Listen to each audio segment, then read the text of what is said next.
Good morning, Hayes Hill folks. We are in Second Kings 18. Just a quick summary of Second Kings 17. And if you want the substitute teachers video or notes, I can send you the notes from chapter 17. But basically, it's the end of Israel, the northern kingdom. Hoshea is the final king. He rebels against Assyria. They finally sack him, and Israel falls when the king of Assyria comes to take their lands. They've already lost a number of cities over the years. People have already been taken away in exile.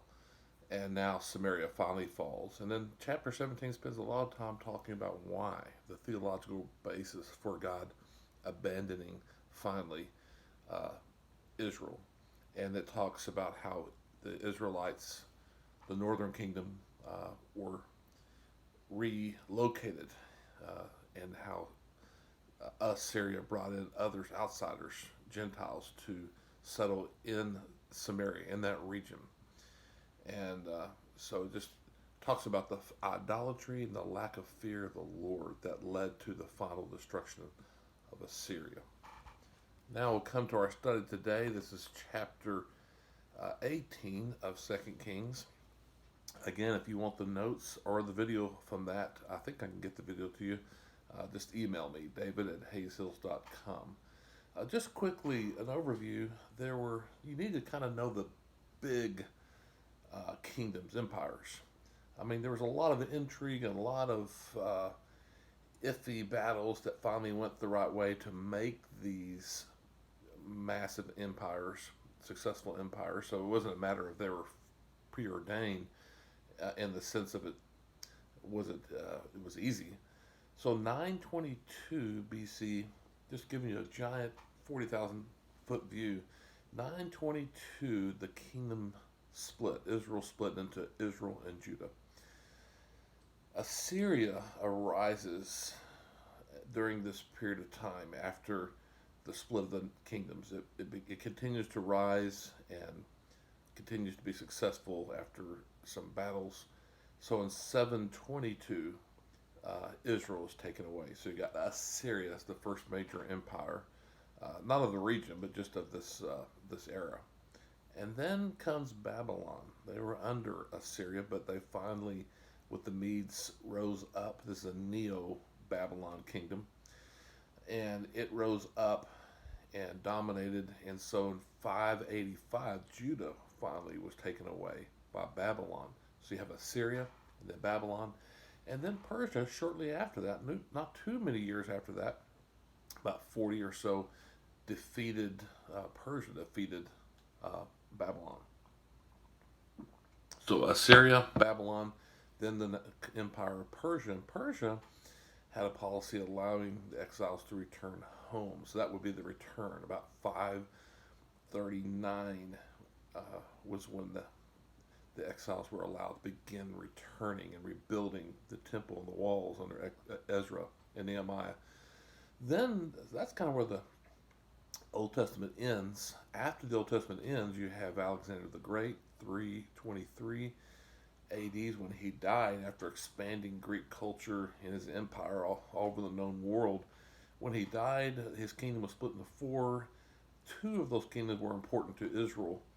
You remember they had returned under the Persians, and they were barely surviving there and rebuilding the walls, not very strong. And they had some pretty severe overlords from the Syrian Greek general who took, the four generals under Alexander the Great, and they were persecuted terribly by his desire to completely Hellenize or make them Greek. And so then you have Jewish independence about 160 BC to 63 BC, really more like 140. They had quasi independence for a while, then total independence for about 100 years, about 80 years really. And Jewish independence after the Maccabean revolt and Hasmonean kings of the nation of Judah. And then at 63 BC, you have Rome comes in. Pompey sacks Jerusalem and Rome dominates now. And they put a client king named Herod in charge of that region. As long as he's loyal and pays Rome, he's the king. So that gives you the overview: Assyria, then Babylon, then Persia, then the Greeks and the Romans.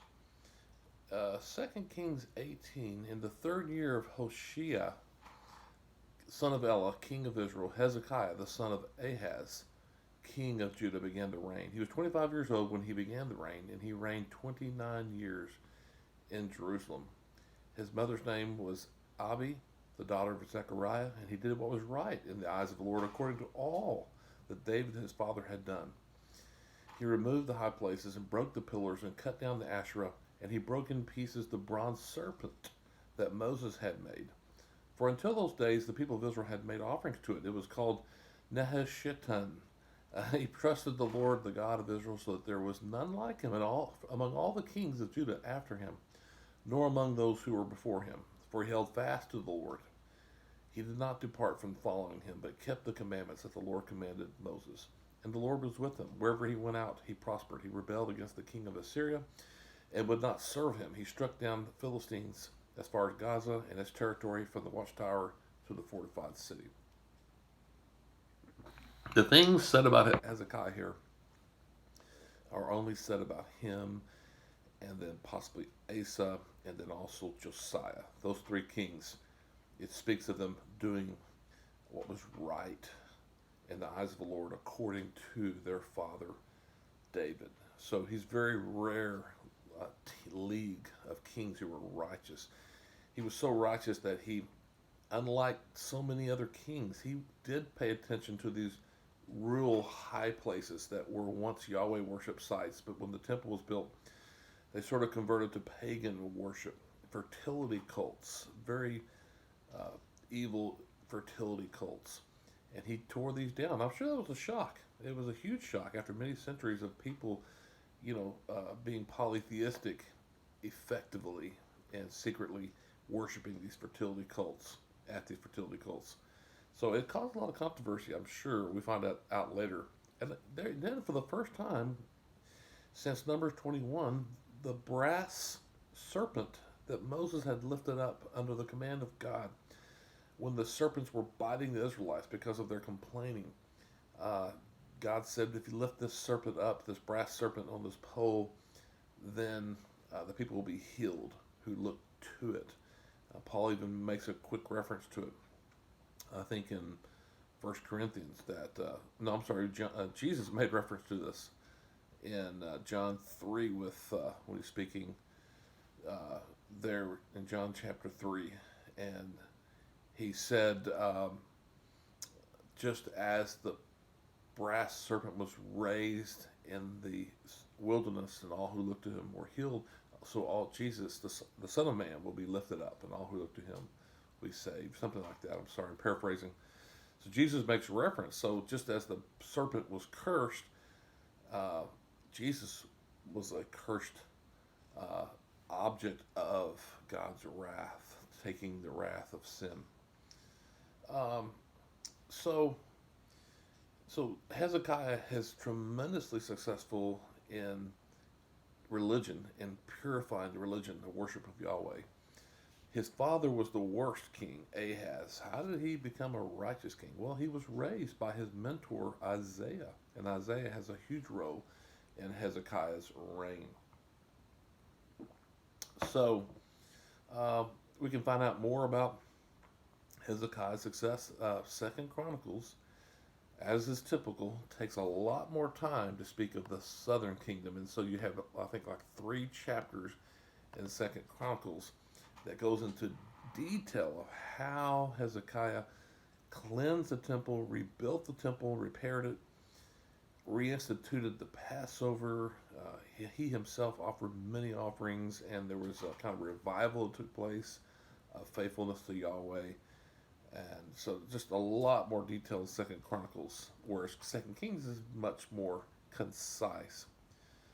Then verse 9, the 4th year of Hezekiah, King Hezekiah, which was the 7th year of Hoshea, son of Elah, king of Israel. So it's kind of going back in time, because he covers one king in the south and another king in the north, and back and forth. So now he's covering what's already been covered in chapter 17. Uh, Shalmaneser, king of Assyria, uh, came up against Syria and besieged it. At the end of 3 years, he took it. In the 6th year of Hezekiah, which is the 9th year of Hoshea, king of Israel, Samaria was taken. So that was the end of the northern kingdom. The king of Assyria carried the Israelites away to Assyria and put them in Hala and Habor and the river Gozan and the cities of the Medes, because they did not obey the voice of the Lord their God, but transgressed his covenant, even all that Moses the servant of the Lord commanded. They neither listened nor obeyed. So Shalmaneser the fifth took Samaria. The Assyrians were a rising empire, but they were preoccupied with their other kingdoms who were under them, tribute nations like Babylon and Uratru, which were rebelling and not paying tribute. So there's a lot of distraction for Assyria. That left Judah alone. So about 14 years, Hezekiah had tremendous success and peace, and he rebelled also against Assyria during this time and stopped paying tribute, because when you were a tribute nation, there was tremendous spiritual influence as well and corruption. Um, at the end of this time, Sargon the second is king, and he has some success um, with some nations. Finally, defeats Babylon. 705, Sargon the second dies. His son Sennacherib, who we are seeing in this chapter, he begins to reign. He has to put down some rebellion. Whenever a king died, there was a period when nations just were tired of paying tribute. It's impoverishing them. So they would withhold tribute, and Sennacherib finally put down all these rebellions from 705 to 701. In 701, he turns his attention to the west. He turns his attention to all these nations, Edom and the Philistia, which was under his thumb, and other nations, and finally Judah. He turns to finish off those rebellions. So Hezekiah has 14 years of prosperity and peace. Now we look at verse 13. In the 14th year of King Hezekiah, Sennacherib, king of Assyria, came up against all the fortified cities of Judah and took them. And Hezekiah, king of Judah, sent to the king of Assyria at Lachish, saying, I have done wrong. Withdraw from me. Whatever you impose on me, I will bear. And the king of Assyria required of Hezekiah, the king of Judah, 300 talents of silver and 30 talents of gold. And Hezekiah gave him all the silver that was found in the house of the Lord and the treasuries of the king's house. At that time, Hezekiah stripped the gold from the doors of the temple of the Lord, from the doorposts that Hezekiah, the king of Judah, had overlaid, and gave it to the king of Assyria. So when Hezekiah repaired the temple, he overlaid much of the brass ware with gold. Now he has to raid that like an ATM. His evil father Ahaz had already kind of weakened the treasury with his buying off of Assyria previously. Um, According to Assyrian records, which are very extensive, we see this they were discovered in Nineveh. There are a number of museums.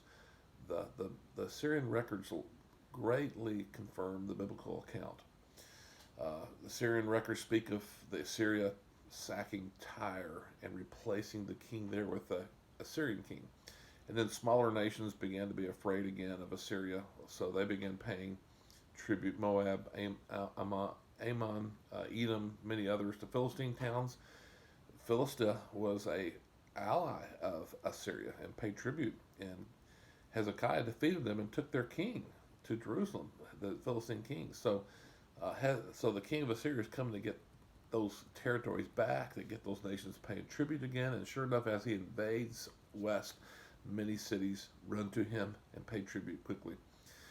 And according to Syrian records, you can look online, look up Sennacherib archaeology. You can see the Assyrian wall reliefs. You can see the records of this very attack here in the Bible to the west. And the Assyrian records speak of more that he demanded of the king of Judah. So what is Hezekiah doing? Well, he's all alone. By the time Sennacherib turns on Judah, the other nations have all folded. They've all paid tribute or he sacked them. So he is all alone in the world. So he runs to make peace while The king of Assyria is still at Lachish, and there's a relief illustration from Assyrian records showing the king of Assyria, Sennacherib, sitting on his throne outside of Lachish as all the spoils of war are brought before him. And so King of Judah runs to him to pay tribute to, because he's just in a panic.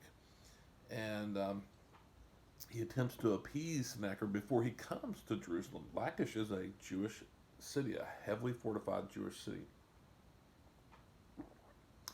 And while he's waiting for a response, Second Chronicles tells us he repaired the wall. So he was preparing for war. He also dug a tunnel. He had a tunnel dug, one of the great wonders of the world. About 12,000 feet, something like that. There was a well. There was a natural spring and well outside the city of Jerusalem. It was hidden, and so in order to be able to sustain a long siege, Hezekiah had a tunnel built underground into the city walls from this well.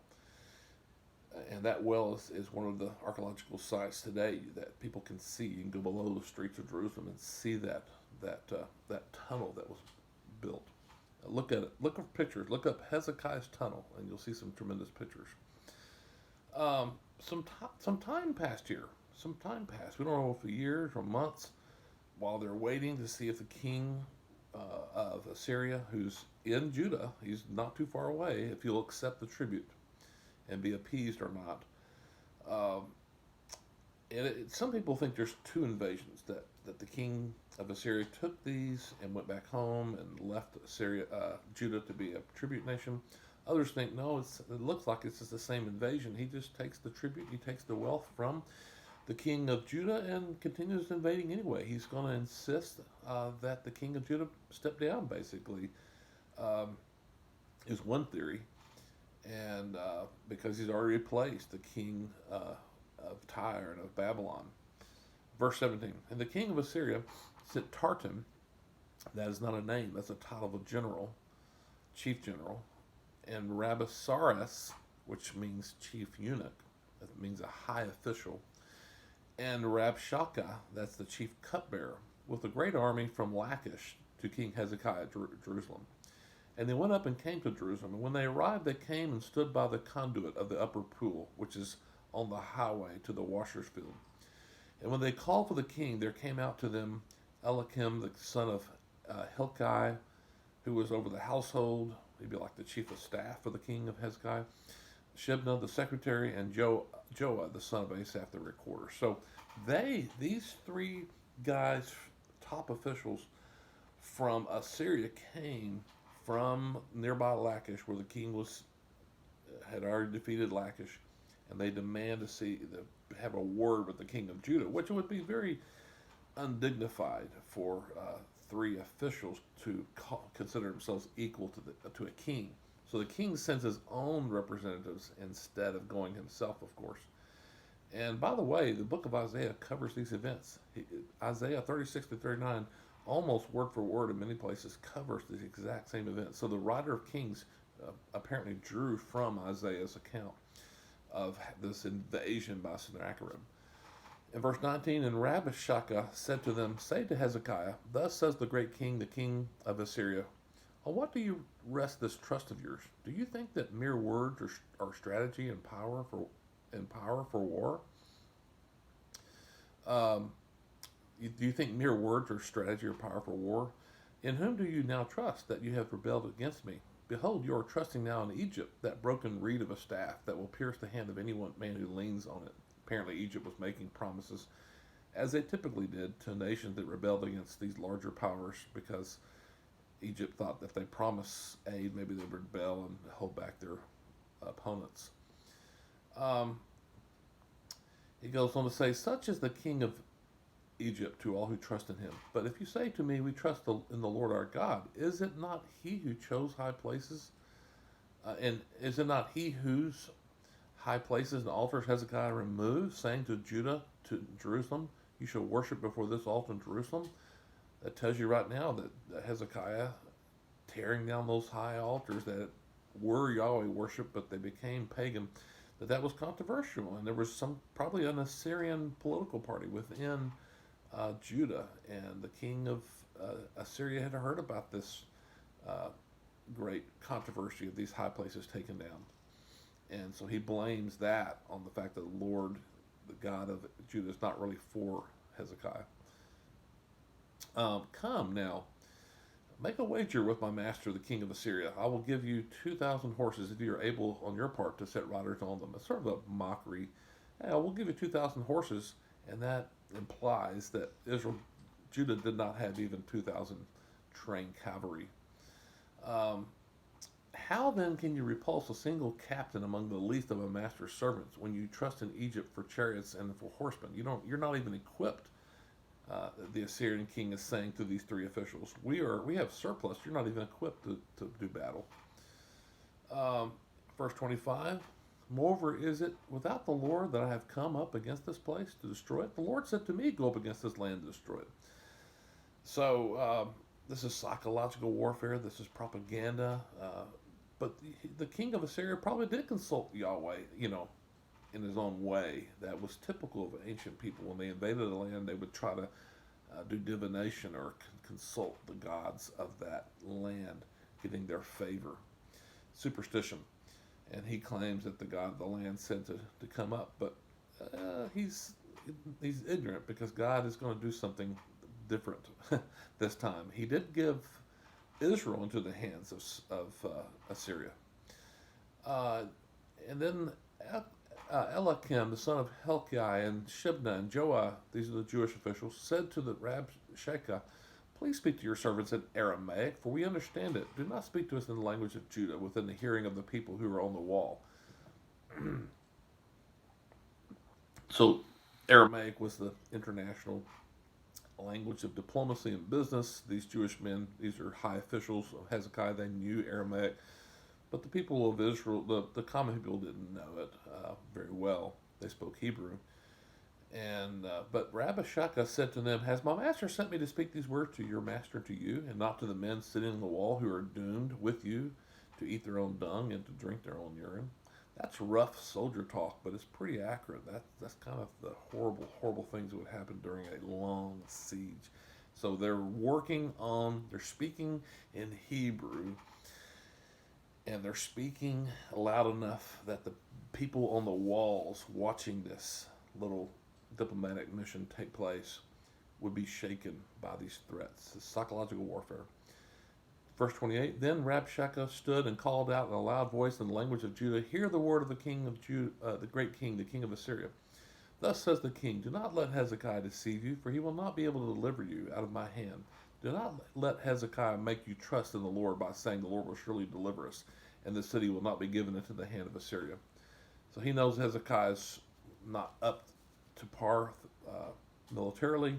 He knows that he knows some things about Hezekiah. That he's a righteous man. He relies on God, and this is common Assyrian strategy, according to Assyrian records, to intimidate people by claiming that their gods turned against them.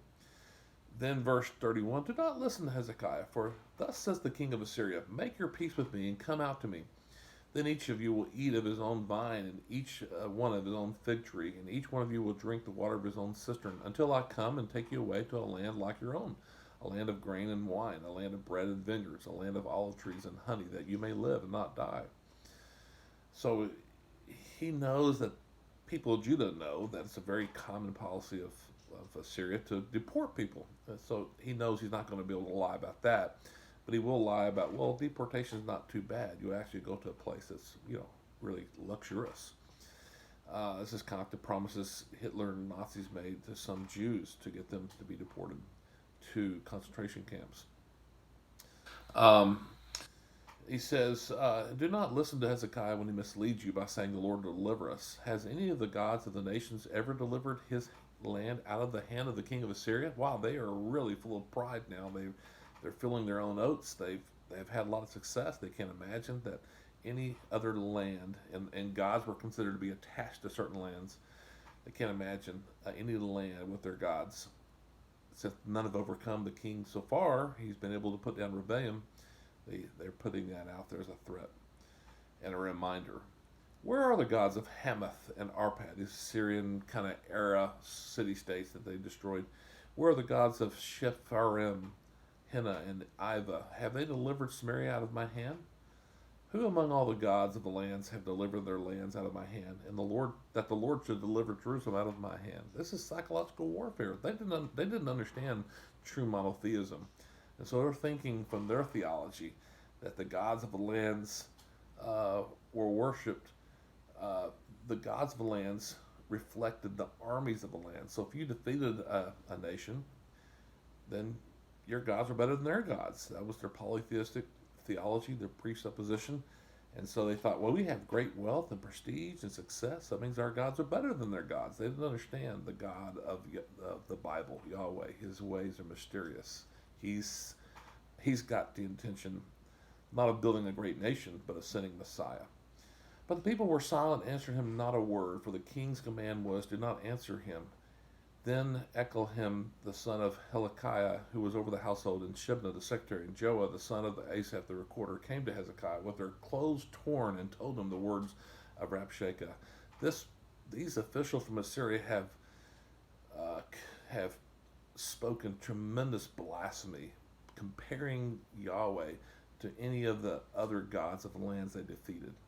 What a great misunderstanding of Yahweh.